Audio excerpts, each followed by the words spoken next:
हमारे सामने में दो विकल्प है, या वैरी बनकर जीवन बिता दो, या क्षमा कर कर दया कर कर एक दूसरे से निभा लो। एक निभाएगा दूसरा नहीं निभाएगा तो आगे तक नहीं जा सकते।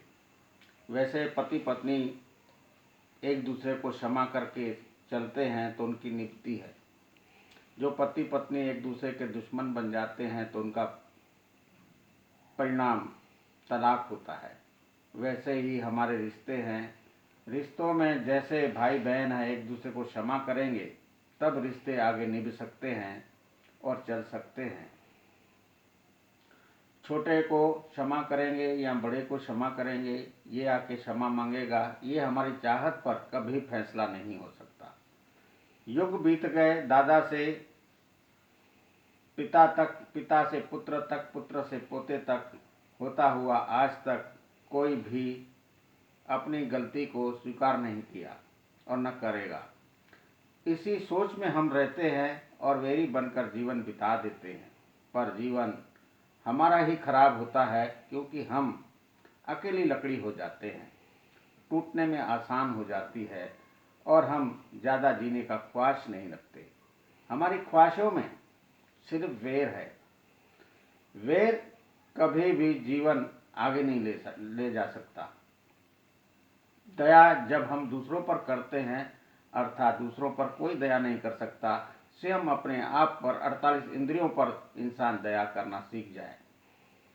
जब हम अपनी 48 इंद्रियों पर दया करते हैं तो वैर को त्याग देते हैं, क्षमा कर देते हैं और दया दिखाकर भाई है, छोटा है, बड़ा है, ऐसी सोचकर हम निभ जाते हैं, अर्थात समझ जाते हैं। कोई नमता नहीं, कोई समझता नहीं, यह बात गलत है। समझना अर्थात निम्ना है। जो इंसान नमता है वही समझता है, पर इंसान अहंकार में नमता नहीं, अर्थात समझता नहीं। जब इंसान समझना आरंभ करेगा तब एकता के सूत्र में बंधेगा। गलत इंसान को कभी भी गलती गिनाओ तो कभी संयुक्ता प्रेम पैदा नहीं हो सकता।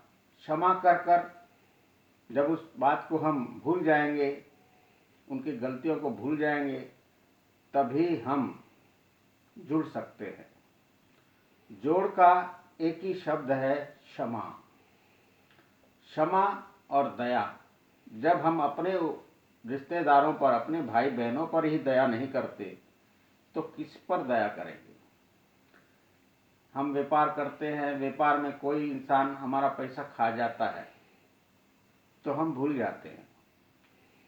कितना समय हम याद करते हैं, पर अपना भाई अगर कुछ पैसा खा जाता है, जीवन भर हम याद कर कर जताते रहते हैं और उसके परिवार में बताते रहते हैं ये मेरा पैसा खा गया। कमजोर भाई अगर खा गया है तो उसको क्षमा करना चाहिए, कमजोर भाई को खिलाना चाहिए।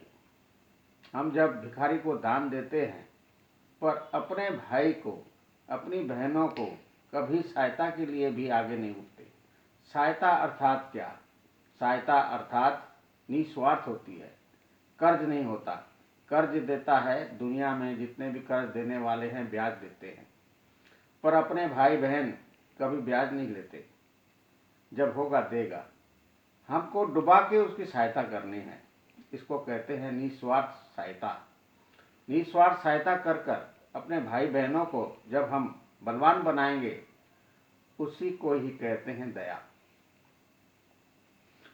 और एक बार देकर और पूरे परिवार को बताएंगे तो वो दया वैर में चली जाएगी। वैरी आदमी, दया किए हुए आदमी भी वैरी बन जाएगा। हम रिश्ता कैसे निभाएंगे? जैसे प्रथम जो हमारे सामने में जन्मा है वो प्रथम प्रेम का पात्र है। जैसे भाई बहन एक साथ एक परिवार में जन्म लेते हैं तो चाचा ताऊ उनके बच्चे हमारे साथ ही होते हैं, वो प्रेम के प्रथम अधिकारी हैं।